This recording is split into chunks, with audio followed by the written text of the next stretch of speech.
How is it going? Today I'm here with my WWE Mixed Match Challenge Season 2 Week 3 review. Without wasting any time, let's go ahead and jump right into the video with my overall thoughts on this week's episode of the Mixed Match Challenge. Without a doubt in my mind, right from the get-go, this is probably the worst episode in the entire series. Definitely by far the worst episode in Season 2, but maybe even in the entire series. I'm not really too sure. I have to go back and look at some of the Season 1 episodes and see how the matches fared, but this is definitely one of the worst episodes in the series, without a doubt, if it's not the worst episode. I don't know, I just feel like the Raw Division match was not good at all. I feel like the match was pretty bad in the main event. I will say this, the SmackDown Live Division match, I found it highly entertaining. I thought it was actually awesome, to be perfectly honest, but there was practically no wrestling involved in it, so it really wasn't a wrestling match. It was more of a segment than anything, so I don't really kind of count it as a match.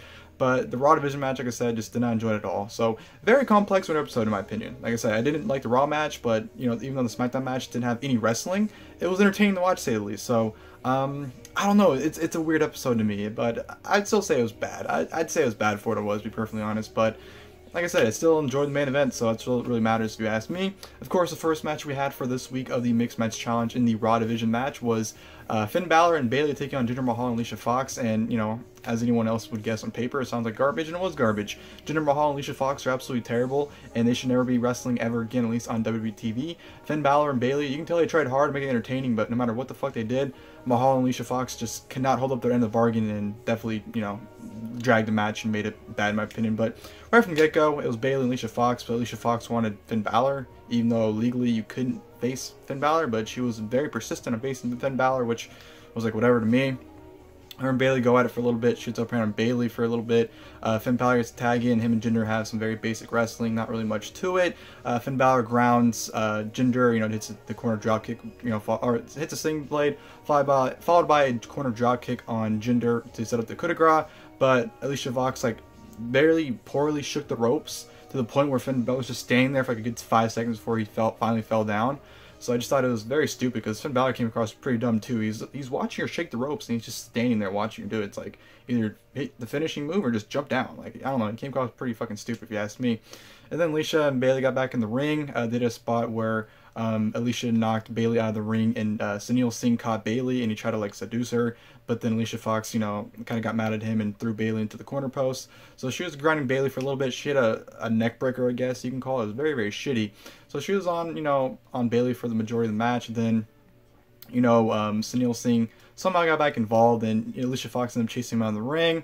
Finn Bálor took out Jinder, and then back in the ring, Bayley hit a Bayley to belly on Alicia Fox. After she hit it on Sunil Singh at first, and then once Alicia Fox got back in the ring, she hit on Alicia Fox for the 1-2-3. So Finn Bálor and Bayley get their the first win for their team. So, like I said, just garbage matches, very, very bad. Alicia Fox, Jinder Mahal are just absolutely terrible in my opinion. So, yeah, not a good match by any means. Then, of course, we go to the main event, which was the SmackDown Live Division match between Lana and Rusev taking on Jimmy Uso and Naomi. Like I said, there was practically no wrestling involved in this match whatsoever, but it was very entertaining. So basically what happens was Lana and Naomi start off. You know, Lana's pretty much out wrestling Lana, just, you know, kind of mocking her. Like, Lana would go for a clothesline, but she'd duck it, and then she'd twerk, and then she'd do the whole, you know, shimmy thing, and then, you know, of course, Lana, you know, said, no, fuck it, I'll start doing it too. So Lana starts twerking, which, if Lana twerks in all our matches going forward, I would love to watch her every week. I would actually want to see her wrestle every week if Lana twerked in all our matches. So that was very, very entertaining, to say at least, to see Lana do it. And then eventually, they go, fuck it, let's just have a dance-off. They dim the lights, the music hits, and Lana and, you know, Naomi have a dance-off. And, of course, you know, the crowd was mainly behind Naomi, so obviously she won the dance-off. And then Jimmy Uso and Rusev get in the match, and then Jimmy Uso's like, hey, let's continue what they're doing. They tease a dance-off, the crowd's chanting Rusev dance, and Jimmy Uso brings out the Too Cool glasses, and then, of course, you know, Rusev puts the glasses on, he's doing the clap for the Too Cool dance, and, of course, they go to do the dance. Rusev, Mashka kick to the side of Jimmy Uso's head for a nice near fall right there. And then, of course, you know, Lana and Naomi tag back in quickly after. They go at it for a bit. Rusev is able to isolate Jimmy Uso to the outside, goes to the outside, eats a super kick from Jimmy Uso. Lana hits a X Factor onto Naomi for a nice near fall right there. Lana was set up for the accolade, but then, of course, Jimmy Uso gets the mic and says, hey, Lana, tell me about what happened in Milwaukee. She's distracted. Naomi rolls her up 1-2-3. Jimmy Uso and Naomi get the victory over Rusev and Lana. Like I said, there was no wrestling involved in this match whatsoever, but it was still very, very entertaining. The dance-off was great. The crowd was very energetic for this match as well. The Rusev stuff, that with him teasing the dance-off, I thought was fantastic as well. So even though there's no wrestling, it was still a very fun match. And you know, that goes to show you don't need to actually wrestle to put on a fun match. You can just be entertaining, and that's what they did here, and I thought it definitely worked. And yeah, I really enjoyed it. I definitely can see, you know, these two teams doing these kind of comedy skits in the future matches. So very, very, very much enjoyed that. But besides, like I said, to me, a very complex episode of the Mixed Match Challenge. I want to say I liked it, but at the same time I didn't.